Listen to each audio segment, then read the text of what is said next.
Engineer Mustafa Anwar, Vice Chairman, Islami Bank Bangladesh Limited.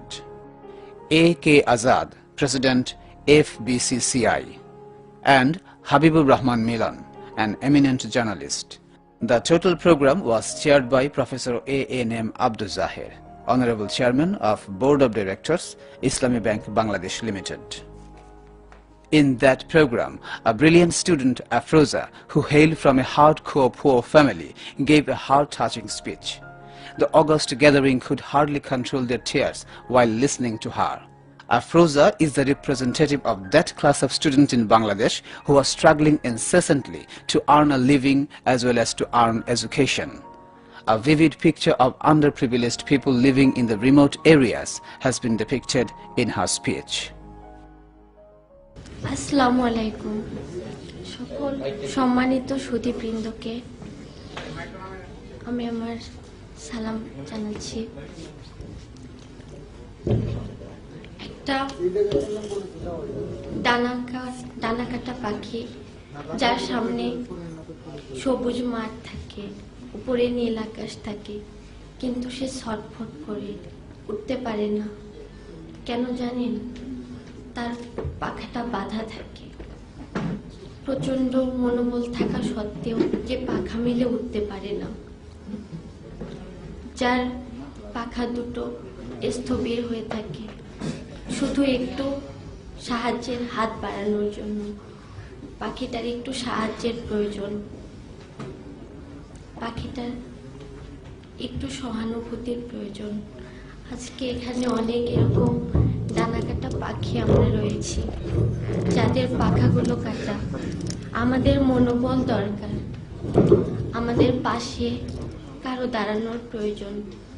আমি আজকে অনেক আবেগ আপ্লুত, জীবনের প্রথম মেধার মূল্যায়ন পাচ্ছি। এত বড় একটা অনুষ্ঠানে আমাদেরকে সংবর্ধনা দেওয়া হচ্ছে। আমার জন্মের সময় আমি যে ঘরে জন্মেছি সেই ঘরে কেরোসিন তেল ছিল না।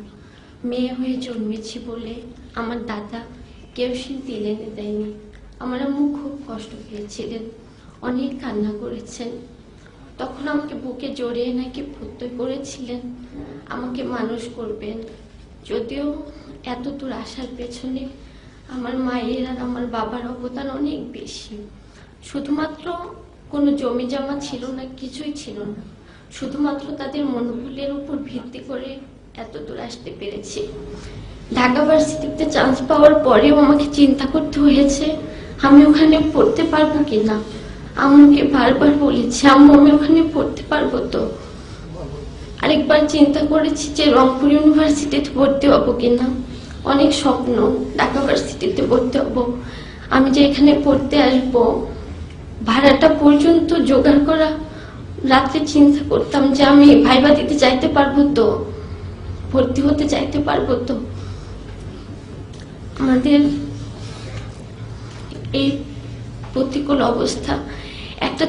একটা জিনিস আপনারা চিন্তা করতে পারেন স্যার, একটা স্টুডেন্ট যে গোল্ডেন প্লাস পেয়েছে, আরেকটি স্টুডেন্টও গোল্ডেন প্লাস পেয়েছে। একজনের টেবিলে তার মা দুধের গ্লাস হাতে নিয়ে দাঁড়িয়ে থাকে, আর আরেকজনকে টেবিলে বসে চিন্তা করতে হয় সে পরদিন সকালে কি খাবে, কি খেয়ে সে কলেজে যাবে, কি খেয়ে সে স্কুলে যাবে। এই যে একজনের একটা বাচ্চা আমি ঢাকায় এসে দেখেছি আমার এক আত্মীয়র বাসায়, তার মা তার পিছনে সারাদিন খাবারের বাটি নিয়ে দৌড়াদৌড়ি করে। আর আমার পাশের বাড়ি আমি দেখেছি, আমি লালমনিরহাট জেলা থেকে এসেছি যেখানে 5 ডিগ্রি 6 ডিগ্রি সেলসিয়াস থাকে। আপনারা যদি কখনো শীতের দিন সেখানে যান দেখতে পাবেন কত প্রখর শীত, সেখানে কত প্রচন্ড শীত। এই শীতের দিন সেই বাচ্চাটা আগের দিনে ঠান্ডা ভাত মরিচ দিয়ে একটা 1.5 বছরী বাচ্চাকে তার মা খাওয়াচ্ছে। চিন্তা করতে পারেন স্যার। আর আরেকটা বাচ্চা যে খাবে না হরলিক্স, নুডলস, মিষ্টি, তার পিছনে পিছনে নিয়ে ঘোরা হচ্ছে, সে খাবে না, তাকে জোর করে খাওয়ানো হচ্ছে। এই যে বৈষম্য, এই যে গোল্ডেন প্লাস, কিভাবে মূল্যায়ন করবেন আপনারা? একজন খাবার পাচ্ছে না, আর আরেকজনের পিছনে খাবার নিয়ে দৌড়াদৌড়ি করা হচ্ছে। কিভাবে মূল্যায়ন করবেন স্যার? এই যে সার্টিফিকেট, আমরা যে এত দূর আসতে পেরেছি, কিভাবে আসছি, কারা আমাদেরকে সাপোর্ট দিচ্ছে, মাথায় হাত বুলানোর মতো কেউ নেই। আজকে আমি আপনাদের অনেক মূল্যবান সময় নষ্ট করে কিছু কথা বলছি। দুঃখ মিয়া নজরুল হয়েছিলেন সত্যিই স্যার রফিজউদ্দিন তারকার, কিন্তু স্যার দুঃখ মিয়া কখন পুষ্পমাল্য পেয়েছেন জানেন? যখন সে নির্বাক হয়ে গেছিল। আমরা তাকে কখন পুষ্পমাল্য দিয়েছি? কি পেয়েছেন তিনি? পুষ্পমাল্য তিনি কখন পেয়েছেন? তার যখন পুষ্পমাল্য পেলে তার ভালো লাগতো, তার অনুভূতি সে জানাতে পারত, তখন আমরা তাকে কারাগারে রেখেছি, তখন তিনি কারাবাস পেয়েছেন। আর আমরা যখন তাকে পুষ্পমাল্য দিয়েছি তখন তিনি স্থবির হয়ে গেছেন, তখন আর তিনি কিছু বলতে পারেননি, কিছু পেয়ে যাননি, কিছুই চিকিৎসা কোনো কিছুই তিনি পাননি। সেই দুঃখ মিয়া, সেই কাজী নজরুল ইসলাম, আমরা কাজী নজরুল ইসলামের মতো হতে চাই স্যার, কিন্তু দুঃখ মিয়ার মতো কষ্ট পেতে চাই না, পুষ্পমাল্য আমরা নির্বাক হয়ে পেতে চাই না। আপনারা আমাদেরকে পুষ্পমাল্যটা আমাদের যখন পাওয়া উচিত, যখন পেলে আমরা আমাদের অনুভূতি এরকম মনে জানাতে পারবো, এরকম এক ফোঁটা অশ্রু ফেলতে পারবো সবাই মিলে, তখন আপনারা আমাদের পুষ্পমাল্যটা দেন।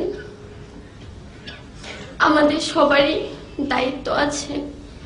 ইসলামী ব্যাংক, বাংলাদেশে তো অনেক ব্যাংক আছে, কত বিত্তশালী মানুষ আছে, কত কোটিপতিরা আছে, কেউ তো এগিয়ে আসে না। এরকম একটা ব্যাংক আমাদের জন্য এগিয়ে আসছে। আমি তাদের প্রতি আন্তরিকভাবে কৃতজ্ঞতা প্রকাশ করছি।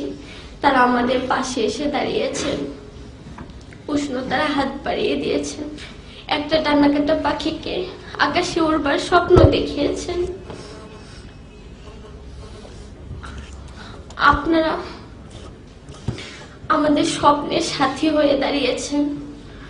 আজকে যদি এখানে এই অনুষ্ঠানটা কোনো সংবাদ মাধ্যমে প্রচারিত হয়, আমি বলতে চাইব, সমাজের বিত্তশালী মানুষ আপনারা একটু এগিয়ে আসবেন।